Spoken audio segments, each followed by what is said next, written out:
হ'ব বুলি প্ৰকাশ কৰে। আমি পোল অনুষ্ঠিত কৰিব লাগিব, গতিকে তাৰ বাবে আমাৰ প্ৰিপেয়াৰনেছটো কেনেকুৱা আৰু সেই বিষয়ে আপোনালোকক আমি জনাবলৈ মাতিছোঁ। আপোনালোকে জানে যে আমাৰ নটিফিকেশ্যন ইছ্যু হ'ব 28 মাৰ্চত আৰু আমাৰ নমিনেশ্যন তাৰপিছত ষ্টাৰ্ট হ'ব আৰু নমিনেশ্যনৰ লাষ্ট ডেট হৈছে 4th এপ্ৰিল আৰু আমাৰ স্ক্ৰুটিনি হ'ব নমিনেশ্যনৰ 5th এপ্ৰিল আৰু লাষ্ট ডেট অফ উইথড্ৰয়েল অফ কেণ্ডিডেচাৰ এইটো হ'ব 8th এপ্ৰিল আৰু আমাৰ ডেট অফ পোল হ'ব 26 এপ্ৰিল আৰু আমাৰ কাউণ্টিং অফ ভোটছ আপোনালোকে সকলোৱে জানে ইট ইজ 4th জুন। গতিকে এইখিনিয়ে আমাৰ মেইন শ্বেডিউলটো। ইয়াৰ উপৰিও আমাৰ ইয়াত কিমান ভোটাৰ্ছ আছে আপোনালোকক আমি জনাব বিচাৰিছোঁ যে ইয়াত এইবাৰ আমাৰ দুটা সমষ্টি হৈছে, এটা আমৰি আৰু ৰংখাং, আৰু টোটেল আমাৰ ভোটাৰ হৈছে 2.25 lakhs।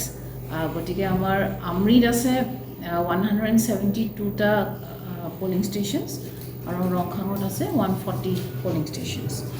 আৰু ইয়াত আমি তাৰ বাবে আমি প্ৰতিটো সমষ্টি আমি 10টা ছেক্টৰ 10টা জোনকৈ ভাগ কৰিছোঁ আৰু দুইটা এটাত আপোনাৰ ধৰক আমৰিত 10টা জোন থাকিব আৰু ইফালে ৰংখাঙতো 10টা জোন থাকিব, নহয় 5টা জোন হ'ব, টোটেল 10টা জোন হ'ব আৰু আমাৰ ছেক্টৰ অফিচাৰ থাকিব 54 জন। গতিকে এইখিনি আমাৰ ব্যৱস্থাটো। আৰু আপোনালোকে জানে যে আমাৰ যিটো ডিছবাৰ্চমেণ্ট চেণ্টাৰ হ'ব এইটো হামৰেন HS স্কুল হ'ব আৰু আমাৰ কাউণ্টিঙো তাতেই হ'ব, ষ্ট্ৰং ৰুম তাতেই হ'ব আৰু তাতে আমাৰ 3 টায়াৰ ছিকিউৰিটি থাকিব।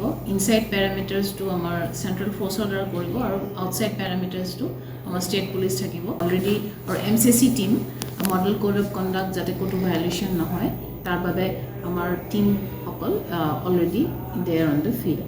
গতিকে আপোনালোকৰ ফালৰ পৰা আমি এটাই অনুৰোধ কৰিম যে যোৱা বছৰ আমাৰ ইয়াত পাৰ্চেণ্টেজ অফ ভোটিং আছিলে 77%। গতিকে আমি এই পাৰ্চেণ্টেজটো বঢ়াব লাগিব। তাৰ বাবে আপোনালোকে যাতে ৰাইজৰ মাজত সেইটো প্ৰচাৰ কৰে, তেখেতসকল যাতে সেইদিনাখন ওলাই আহে, তাৰ বাবে আপোনালোকক অনুৰোধ কৰিম। আৰু এইবাৰ এটা দুটামান নতুন কাম আৰম্ভ হ'ব। এটা হৈছে 85+ যিসকল ভোটাৰ্ছ আছে তেখেতসকলে হোম ভোটিং কৰিব পাৰিব আৰু যিসকল ফিজিকেলি হেণ্ডিকেপ তেখেতসকলেও হোম ভোটিং কৰিব পাৰিব।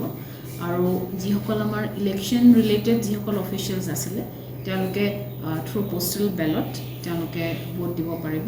আৰু এই পোষ্টেল বেলটটো এইবাৰ নট যে সেই বেলট কোনো পোষ্টত নাযাব, এইবাৰ আমাৰ ইয়াত এটা ফেচিলিটেশ্যন চেণ্টাৰ হ'ব আৰু য'ত ট্ৰেইনিং হ'ব তেখেতসকলৰ, সেই ফেচিলিটেশ্যন চেণ্টাৰত আমি পোষ্টেল বেলট বুথটো বহাম আৰু তাতে তেখেতসকলে ভোট দিব পাৰিব যিসকলে পোষ্টেল বেলটৰ কাৰণে এপ্লাই কৰিব।